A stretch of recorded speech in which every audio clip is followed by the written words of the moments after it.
आज के टाइम पर आउट ऑफ 100 33% लोगों को अपनी गाड़ी की जो सेफ्टी रेटिंग है ना, वो बिल्कुल बढ़िया चाहिए, मतलब एक सेफ गाड़ी चाहिए। सेकंड जो फीचर हमें सबसे ज्यादा चाहिए वो होती है सनरूफ। और दोनों ही फीचर एक दूसरे के अपोजिट है। मेरे हिसाब से मुझे लगता है जिसको सेफ गाड़ी चाहिए है उसको अपनी गाड़ी में सनरूफ क्यों चाहिए है, वो आपसे अभी मैं डिस्कस करने वाला हूँ। आप भी मेरे को बता सकते हैं जो पॉइंट्स हमें डिस्कस करेंगे, आपके कोई अपोजिट रिएक्शन है या आप भी इस चीज से सहमत करते हैं। कुछ एक और फीचर्स हैं जो मेरे हिसाब से गाड़ी में यूजफुल नहीं है, लेकिन आज के टाइम पर बहुत ज्यादा डिमांड में है। कंपनीज की तरफ से उनको प्रमोट भी बहुत ज्यादा किया जाता है।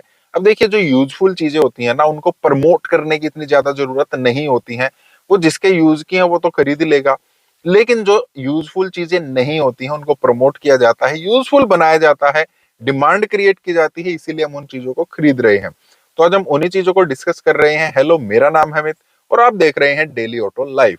सबसे पहले सनरूफ की हमने बात की थी, सेफ्टी को लेकर ही बात की थी। अब देखिए, सनरूफ वैसे अपने आप में बिल्कुल अनसेफ नहीं है। ऐसा नहीं है कि सनरूफ लगा ली तो गाड़ी की सेफ्टी के साथ कोई कॉम्प्रोमाइज हो गया है। लेकिन क्यों ऐसा मैंने कहा है, देखिए सनरूफ को हम कैसे यूज करते हैं। सनरूफ का वैसे तो कोई यूज है नहीं इंडिया में, उसकी भी थोड़ी सी बात करेंगे। लेकिन मेनली हम क्या करते हैं भाई, बच्चे सनरूफ में से बाहर निकल गए, गाड़ी चल रही है उस टाइम पर, कोई भी मतलब सनरूफ में से बाहर निकलना चाह रहा है, सड़क पर गाड़ी खड़ी है, फोटो क्लिक कराना चाह रहे हैं, वीडियो बना रहे हैं, सोशल मीडिया पर हमें पोस्ट करना है, और वो एक बहुत बड़ी सेफ्टी इशू बन जाती है। क्यों? क्योंकि गाड़ी चल रही है, बेशक हमारी गाड़ी स्लो है, साइड में चल रही है, लेकिन रोड पर चल रही है। बहुत बार हमने देखा, हमारी गाड़ी चल रही है, सामने कोई ट्रक जा रहा है, उसके पहिए में कोई कंकर वगैरह उलझी और वो आकर हमारी विंडशील्ड पर, हमारे सामने वाले शीशे पर लग गई, उसमें क्रैक आ गया। मतलब कितना मजबूत ये सामने वाला शीशा होता है, उस पर भी क्रैक आ जाता है। और जब एक ट्रक जा रहा है, कुछ भी जा रहा है, और स्पीड में कोई कंकर आ रही, कोई पत्थर आ रहा है, और वो अगर जो बाहर बच्चा निकला हुआ, कोई भी निकला हुआ XYZ, बेशक हमारी गाड़ी खड़ी है, उस टाइम पर भी हमें लग जाता है, उनको लग जाता है, तो सेफ्टी का इशू हो गया ना, कितना बड़ा इशू हो गया है। साथ में चालान भी इस चीज पर। तो मेरे हिसाब से सनरूफ इस वजह से तो बिल्कुल भी यूज नहीं करनी चाहिए, लेकिन हम लोग इसी वजह से करते हैं। एक तो ये कोई यूज है नहीं, दूसरा सनरूफ का मेन काम क्या होता है, यहाँ से सन की जो रेज होती है ना, उनको अंदर लेकर आना।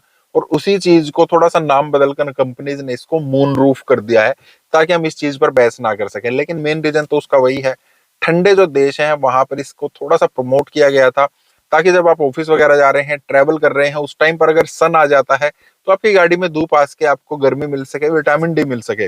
लेकिन इंडिया में विटामिन डी या गर्मी की कोई भी कमी आपको लगती है क्या? कहीं पर भी नहीं लगती है। हम तो सनशेड लगाकर चलते हैं, ये देखिए पीछे लगी है, वो पीछे लगी है, तो हम तो सनशेड लगाकर चलते हैं। कितने बार हम अपनी गाड़ी के शीशे डाउन करके चलते हैं। वैसे तो गर्म हवाएं आती हैं, अगर गर्म हवा नहीं आती है, थोड़ा सा सुहावना मौसम है, तो फिर धूल आ जाती है। आजकल तो पोल्यूशन चल रहा है, पोल्यूशन आ जाता है, तो कौन सनरूफ को खोलेगा? उसको ढककर चलते हैं। तीसरा रीजन क्या हो जाता है, उसकी मेंटेनेंस को लेकर। अब सनरूफ जब हम गाड़ी नई नई लेते हैं, सनरूफ उसमें आती है, कुछ टाइम के लिए हम उसको यूज करते हैं। चलिए मान लेते हैं घर में गाड़ी खड़ी है, उसमें से हम निकले हुए हैं बाहर, वहां से हमने फोटो वगैरह क्लिक कर ली। अब उसका यूज तो होता नहीं है, तो उसको हम खोलते भी नहीं है। और कितने फोटो हम क्लिक करेंगे? क्या डेली हम फोटो क्लिक करते हैं? स्टार्टिंग में क्या होगा, हर दिन हमने खोल ली, एक महीने के बाद हमने पीक में एक बार खोल ली, कुछ टाइम के बाद महीने में एक बार खोल ली, फिर तो वो सालों साल बंद रहती है। फिर कभी कभार उसको खोलने के लिए गए, हो सकता है वो अटकी हुई मिले, या हो सकता है कहीं पर उसमें मेंटेनेंस का इशू आ जाए। एक चीज जब यूज ही नहीं होगी तो वो खराब होनी लाजमी है। फिर इसमें ना स्पेस जो है वो थोड़ा सा ज्यादा गिरता है। अब ये अगर यहाँ पर सनरूफ लगा रखी है, उसको पीछे स्लाइड होने के लिए कहीं ना कहीं यहाँ पर उसको जगह भी चाहिएगी, तो बाकी चीजें हम वहां पर यूज नहीं कर सकते हैं।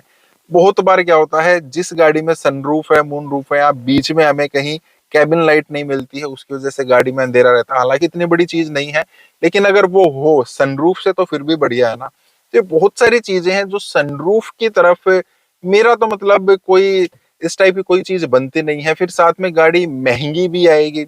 सनरूफ क्या होता है, ज्यादातर जो अपर वेरिएंट होते हैं ना वहां पर मिलती है।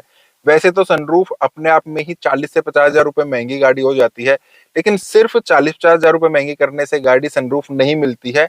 अपर वेरिएंट में जाना पड़ता है, 2 से 3 लाख रुपए तो हमें ज्यादा देने ही पड़ते हैं। तो यूज कुछ नहीं है, पैसे जाएंगे, सेफ्टी के साथ इशू है, मेंटेनेंस का इशू है। और मेरे हिसाब से आप भी अपना बता सकते हैं, क्या सनरूफ आपको लगता है इंडिया के लिए जरूरी है? मेरे हिसाब से नहीं है। फिर सेकंड, एक और बहुत ही बड़ा ऑब्सेशन है हमें इस चीज के लिए, वो है टच स्क्रीन। सिर्फ टच स्क्रीन नहीं, बड़ी टच स्क्रीन, जो बड़ी टच स्क्रीन होती हैं हमारी गाड़ी में, बड़ी स्क्रीनें होनी चाहिए। कंपनीज पूरा जो फ्रंट पैनल होता है ना, यहाँ से ड्राइवर से लेकर को ड्राइवर तक जो है वो स्क्रीन देना शुरू कर रही है। कोई कंपनी पहले 7 इंच की स्क्रीन लेकर आती थी, 10 इंच की स्क्रीन हो गई, 12-15 इंच तक स्क्रीन जा रही हैं। अब इतनी बड़ी स्क्रीन का गाड़ी में क्या काम है? गाड़ी में हम तभी बैठते हैं जब हमें गाड़ी चलानी होती है, कहीं हमें जाना होता है। ईवी की बात अलग है, हम तब भी बैठते हैं जब उसको चार्ज करना होता है। चलिए वहां पर हम थोड़ा मान सकते हैं, बड़ी टच स्क्रीन का यूज है जब तक वो चार्ज हो रही है ना, मतलब हम ऐसी जगह पर खड़े हैं कि हमें गाड़ी चार्ज करके कहीं घूम नहीं सकते हैं, कहीं ढाबे वगैरह पर नहीं खड़े हैं, हमें गाड़ी में ही बैठना। उस टाइम पर थोड़ी बहुत यूज हो सकती है, क्योंकि मोबाइल हम सबके पास है, हम मोबाइल को ही देखना ज्यादा पसंद करते हैं। लेकिन मोस्ट ऑफ द टाइम गाड़ी में बड़ी टच स्क्रीन का कोई काम नहीं। जब हमें गाड़ी चलानी है उस टाइम पर हम बड़ी टच स्क्रीन का क्या करेंगे? हमें क्या देखना उसमें? कुछ नहीं देखना है। और जितनी बड़ी टच स्क्रीन होगी उतने ज्यादा उसमें फीचर दिए जाएंगे, जितने ज्यादा फीचर दिए जाएंगे उतना हम उनको यूज करना चाहेंगे। और यूज कब करेंगे? जब हम गाड़ी चला रहे हैं। खाली गाड़ी में बैठकर तो कोई उसको यूज करने नहीं वाला है। गाड़ी चलाते हुए टच स्क्रीन को यूज करना मतलब अपने फोन को यूज करना। और हमें पता है फोन यूज करना गाड़ी चलाते हुए, ड्राइव करते हुए कितना खतरनाक होता है। खतरनाक हो भी सकता है और होता ही है, हो सकता नहीं, मैं तो बोलता हूँ कि होता है। अगर फोन या टच स्क्रीन यूज करते हुए हमारे साथ कोई मिसहैप नहीं होती है तो वो हमारी किस्मत है, मिसहैप होने के चांस पूरे पूरे हैं। तो बड़ी टच स्क्रीन मेरे हिसाब से तो कोई काम की नहीं है। टच स्क्रीन में कम से कम चीजें दिखनी चाहिए जिस टाइम पर हम गाड़ी चला रहे हैं, और बिल्कुल आसान चीजें मेरे हिसाब से अवेलेबल होनी चाहिए। जो हमारी जरूरत की चीजें होती है ना, वो हमारे अंगूठे पर, मतलब जो स्टीयरिंग माउंटेड कंट्रोल्स होता है ना, वहां पर हमें अवेलेबल होता है। ज्यादा बड़ी टच स्क्रीन की मैं कोई भी वकालत नहीं करता हूँ। इवन यूरो एनकैप जो काफी स्ट्रिक्ट माना जाता है सेफ्टी रेटिंग देने के लिए गाड़ियों को, वो डिसाइड भी कर रहे हैं, फ्यूचर में इस चीज की प्लानिंग कर रहे हैं। जिस गाड़ी में टच स्क्रीन कम होंगी, छोटी होंगी, उन गाड़ियों को सेफ्टी रेटिंग थोड़ी ज्यादा दी जाएंगी। मतलब यूरो एनकैप भी मान रहा है बड़ी टच स्क्रीन जो है सेफ्टी के लिए, गाड़ी की सेफ्टी के लिए एक इशू है। तो बड़ी टच स्क्रीन के पीछे मत भागिए, कोई यूज की भी नहीं होती है मेरे हिसाब से तो। बाकी इसके बारे में आप भी क्या सोचते हैं वो भी आप बता सकते हैं। एक और चीज है, इसकी भी डिमांड थोड़ी सी अब बढ़ती जा रही है, वो है गाड़ी में वायरलेस चार्जर होना। वैसे तो अच्छी चीज है, हम आए गाड़ी में अपना फोन रख दिया और वो फोन जो है चार्ज होना शुरू हो गया। लेकिन इशू क्या है कि ज्यादातर फोन्स जो हैं वो वायरलेस चार्जिंग के साथ नहीं आते हैं, और वो जो आते हैं उनकी जो प्राइसिंग है वो काफी हाई होती है। तो हर किसी के पास वो फोन नहीं होता है। और अगर बाई चांस हमारे पास है भी, तो जो हमारी गाड़ी में ट्रेवल करने वाले हैं बाकी लोग, क्या उन सबके पास होता है? तो एक ना एक केबल तो हमें कैरी करनी ही पड़ेगी। और अगर वो केबल हम कैरी कर ही रहे हैं तो वायरलेस चार्जिंग का फायदा क्या है? और चलिए मान भी लेते हैं फिर भी हमारे लिए फायदेमंद है, लेकिन ज्यादातर वायरलेस चार्जर जो आते हैं ना गाड़ियों में, वो स्लो होते हैं। और काफी सारों मैंने देखा है वो गर्म भी हो जाते हैं, उनमें ये भी दिक्कत रहती है। तो कुल मिलाकर जब आपको वायर कैरी ही करनी है, आपके घर वाले आपके साथ जा रहे हैं, उनके लिए वायर आपको कैरी करनी है, कोई पीछे बैठा है तो वायरलेस चार्जिंग, उसको पीछे तो नहीं जा सकते ना, उसको फोन आगे ही रखना पड़ेगा। तो most of the time wireless charging जो है मेरे हिसाब से आ रही है, अगर गाड़ी में जो आप वेरिएंट ले रहे हैं उसके साथ आ रही है तो ठीक है।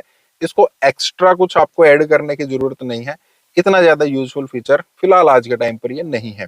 फिर एक और चीज आ जाती है, लास्ट है ये, वो आ जाती है, उसके लिए भी अब थोड़ा सा ऑब्सेशन बढ़ रहा है, वो है इलेक्ट्रिकली एडजस्ट जो हमारी सीट्स होती हैं।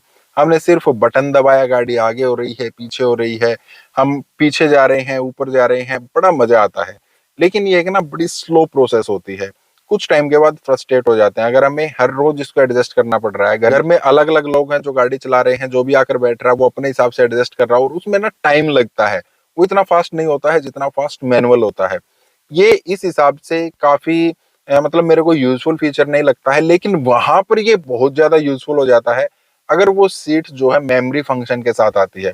हमारी गाड़ी में बटन लगे 1 2 3 4, हम आए, हमने अपनी जो सीट एडजस्टमेंट है नंबर 1 पर सेट कर रखी है, हमने नंबर 1 प्रेस किया, हम गाड़ी की सीट पर बैठे और हमारे हिसाब से वो एडजस्ट हो गई। अगर गाड़ी में इलेक्ट्रॉनिकली एडजस्ट सीट्स ले रहे हैं और मेमोरी फंक्शन के साथ आ रही हैं तो बहुत ही बढ़िया है। अदरवाइज मेरे हिसाब से आप मैनुअल को चूज करेंगे तो ज्यादा बेटर रहेगा। तो ये 4 चीजें थी जिन पर आपको थोड़ा सा ध्यान देना है। आप कुछ इसमें ऐड करना चाहते हैं, कोई और फीचर जो आपको लगता है इतना ज्यादा यूजफुल नहीं, वो आप कमेंट कर सकते हैं।